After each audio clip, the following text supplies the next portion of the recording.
Баршаңызға сәлем, сіздермен Үрбіш Әмірқызы.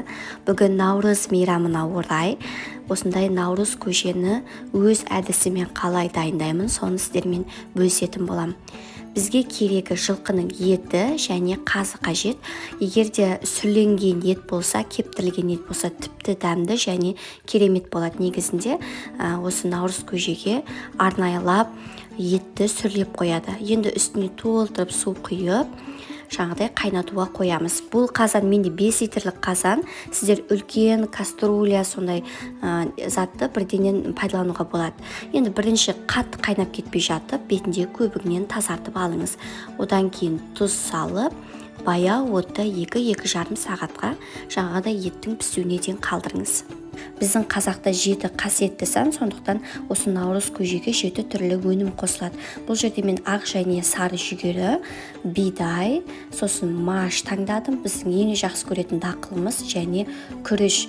Сонымен қоса айран және құрт. Ал 7-ші өнім ретінде мен етті алдым.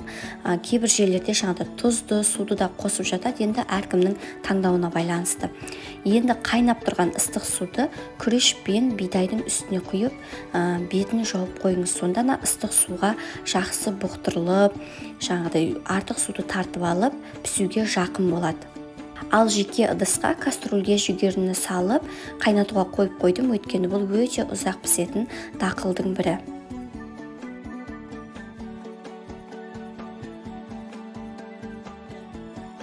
Екінші жерге машты қойдым.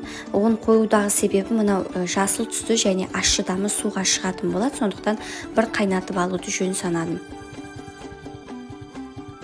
Жүгерінің суы қайнап шықты. Енді кішкене қатты баяу емес, шамалы орташадан сәл төмендеу отқа қойып, 2 сағатқа қалдырыңыз. Жалпы дақылдарды негізі алдын ала пісіріп алған дұрыс.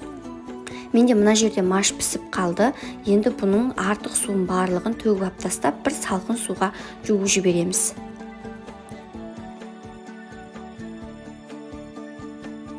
Міне бізде жүгері пісті. Тіпті осының артынан кейін мен жаңағы бидайды да қойып пісіріп алдым. Мен негізі дақылдардың барлығын, қиын пісетін дақылдарды пісіріп алам. Себебі қайнаған кезде көп суды талап етеді және жаңағыда сорпа мутный болып қалады. Түсі жақсы қоюланып, сондай әдем болмай қалады. Сондықтан дақылдардың барлығын бір-бір пісіріп аламын. Одан кейін ғана осындай таза мөлдір сорпаға саламын. Міне еттің барлығын сүзіп аламыз. Одан кейін жаңағы маш, жүгері, солардың барлығын біртіндеп сорпаға қосып салыңыз. Күрішті де пісіріп алмай бірден сала беріңіз, өйткені ол суға бұқтырылған және ыстық сорпада 5-10 минутта тез пісіп қалады. Осы жерде айта кетейін, егерде сізге маш немесе жүгері ұнамайтын болса, оның орнын кез келген дақылмен алмастырасыз. Фасоль, нохат, горох, кез келген нәрсені қосуға болады. Тіпті қолдан кеспе жасап, кеспенде қосып жіберуге болады. Енді кезекте етімізді ұсақтап турап аламыз, ал қазыны бүтіндей дөңгелек формасынан бұзбай, әдемілеп кесіп алыңыз.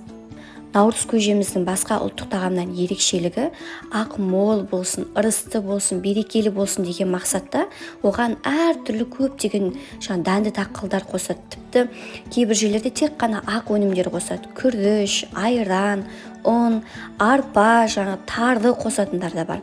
Енді міне еттің барлығын салып болдық. Енді кішкене бір 15 минуттай баяу отта бұрқылдатып жайлап қайнатамыз. Ішіндегі күріші де толықтай пісуі қажет. Енді мені құртты бастапқы кезде үстіне су құйып қойған едім, кішкене жібей тұрсын деп, оны осылай шаншықмен ессеңіз болады. Ең жақсы блендерді пайдаланыңыз. Сонда сіздің құртыңыз іртік-іртік болмай, сорпаның ішінде әдемі бір келкі болып тұрады. Сіздерге міндетті түрде құртты қосуға кеңес берем, өйткені кептірілген құрттың өзіне тән ерекше дәмі болады. Және де осылай іртігін жазып, блендермен езіп сорпаға қосатын болсаңыздар, өте дәм ерекше болады. Айранға қарағанда құрт қосылған көжені ішіп көрген болсаңыздар, дәмі мүлден басқаша, ешқандай тағамға ұқсамайды. Жалпы біздің көжеміз дайын. Қараңыздар, ішінде қаншама өнім болса да, сорпасы сондай тұнық, әдем болып тұр. Енді осыған бөлек ыдысқа салып алып, өзіңізге керегенше, сосын үстіне айран мен құртты қосып, араластырып жіберсеңіз болды. Сізде наурыз көже дайын. Сіздерден кішкентай өтініш, егер де осы видеоны соңына дейін көрген болсаңыз, төменге пікір қалдырып, лайк басуды ұмытпаңыздар, және подписация кнопкасын басыңыз. Себебі менің каналымның дамуына сіз үлкен үлес қосқан боласыз.